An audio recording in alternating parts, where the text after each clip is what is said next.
semaine 3, jour 3. Bonjour et bienvenue à Dieu au quotidien, notre série d'études méditatives sur l'Évangile selon Jean. Aujourd'hui, nous allons consacrer notre étude entière sur le verset 16 du chapitre 3, l'une des phrases prononcées par Jésus les plus connues de la Bible. Dieu a tant aimé le monde qu'il a donné son Fils unique afin que quiconque croit en lui ne périsse pas, mais ait la vie éternelle. La Bible du Sommeur traduit ce verset ainsi. Oui, Dieu a tant aimé le monde qu'il a donné son Fils, son unique, pour que tous ceux qui placent leur confiance en lui échappent à la perdition et qu'ils aient la vie éternelle.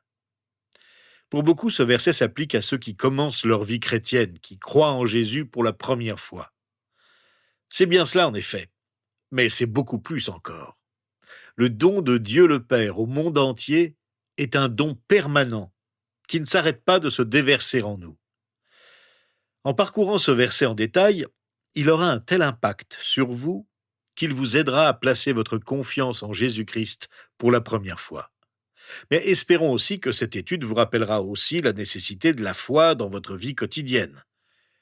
Dieu le Père n'a pas simplement envoyé dans le monde son Fils, son unique, il l'a donné.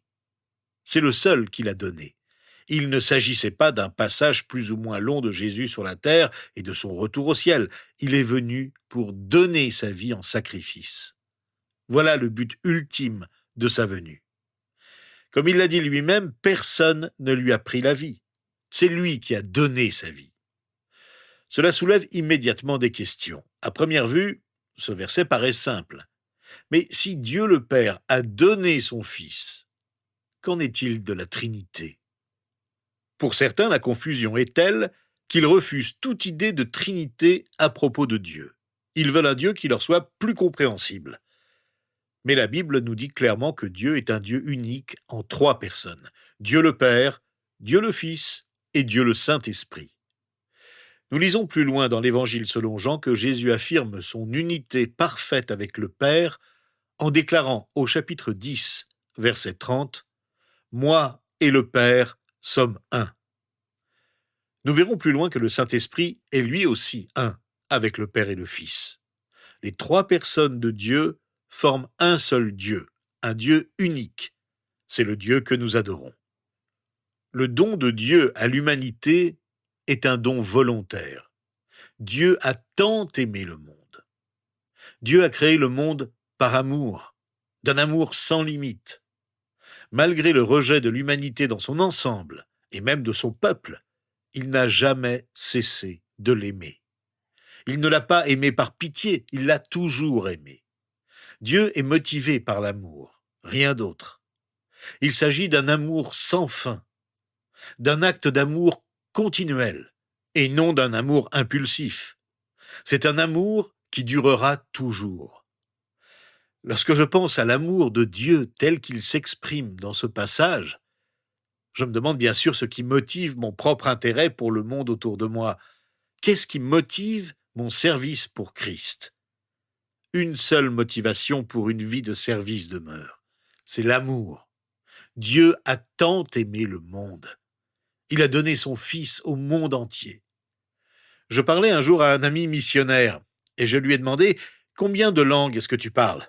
Il m'a répondu « Oh, juste quelques-unes, mais je peux réciter Jean 3,16 en 10 langues différentes. » Parce que j'ai découvert que, si je peux dire ça, c'est ce que les gens ont vraiment besoin de savoir.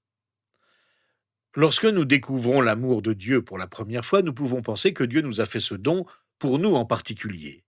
Mais peu à peu, notre vision de son amour s'élargit et nous pensons « Dieu nous a donné son Fils unique pour ma famille, mes amis. » Nous nous rendons compte aussi que son amour ne s'arrête pas là, mais qu'il a donné aussi son Fils pour tous ceux qui nous entourent, et bien au-delà. C'est le monde que Dieu aime. Le mot grec « cosmos » a donné notre mot « cosmos ». C'est le monde entier que Dieu aime. Le mot « unique » en grec souligne que seul Jésus pouvait faire ce qu'il a fait. Personne d'autre, Dieu lui-même, car le Fils est Dieu. Jésus a donné sa vie pour tous ceux qui croient en lui. Quiconque. L'amour infini de Dieu est à la portée de tous. Il suffit de croire. Dieu nous aime tant qu'il nous laisse libres d'accepter Jésus comme notre Sauveur et Seigneur. Il ne nous force pas à croire, mais il ne nous empêche pas de croire non plus, bien au contraire. Nous pouvons accepter le don de Dieu, mais c'est à nous de décider. Le monde est invité à croire. Le salut qui nous est offert nous assure la vie éternelle après notre mort physique. Ne pas saisir du temps de notre vivant ce cadeau que Dieu offre à tous ceux qui croient et le suivent, c'est périr. Périr, c'est passer l'éternité séparé de Dieu. C'est se priver de son amour. Lorsque nous mourrons, nous n'avons que deux options. Soit nous sommes reçus par Jésus-Christ et vivrons en sa présence éternellement, soit nous serons séparés de lui à jamais, privés de son amour et de ses perpétuelles bénédictions. Nous devons choisir.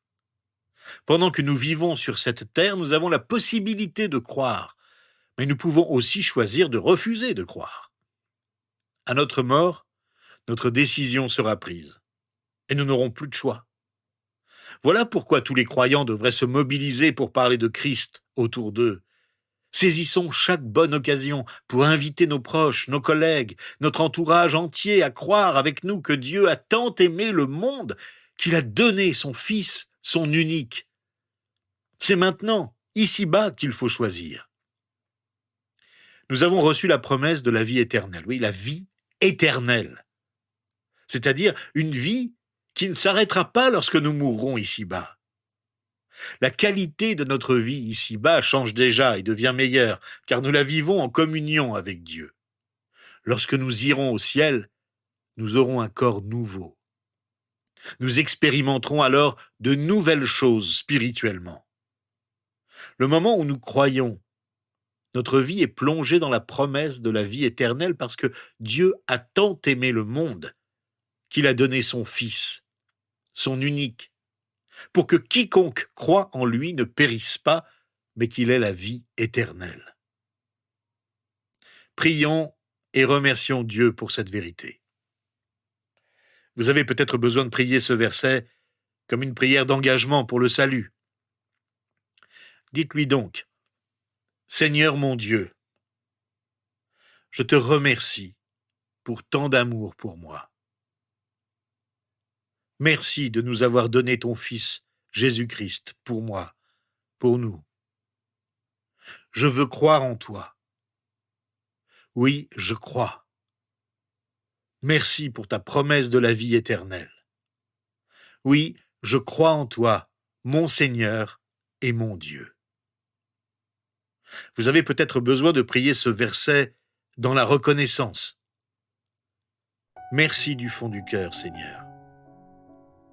Merci de m'avoir donné Jésus, ton Fils. Merci d'avoir permis que je croie en toi. Quelle joie! Merci pour la vie éternelle. Je t'appartiens et vais vivre avec toi à jamais. Nous pouvons enfin prier ce verset comme une prière fervente d'engagement à faire part de la bonne nouvelle du salut à mes proches, ceux de mon entourage. Seigneur notre Dieu et notre Père, c'est le monde entier qui a besoin d'être sauvé. Je ne veux pas l'oublier. Permets que l'Évangile soit proclamé dans chaque pays, chaque nation, et que ton Église grandisse. Ouvre le cœur de ceux qui entendent le message de la bonne nouvelle et qu'ils t'appartiennent pour l'éternité. Parce que c'est pour eux que Jésus est venu parmi nous. Parce que tu nous as tant aimés. Accepte notre prière dans le nom de Jésus. Amen. Rejoignez-nous donc demain, nous étudierons ensemble les versets 17 à 21 du chapitre 3 de l'Évangile selon Jean.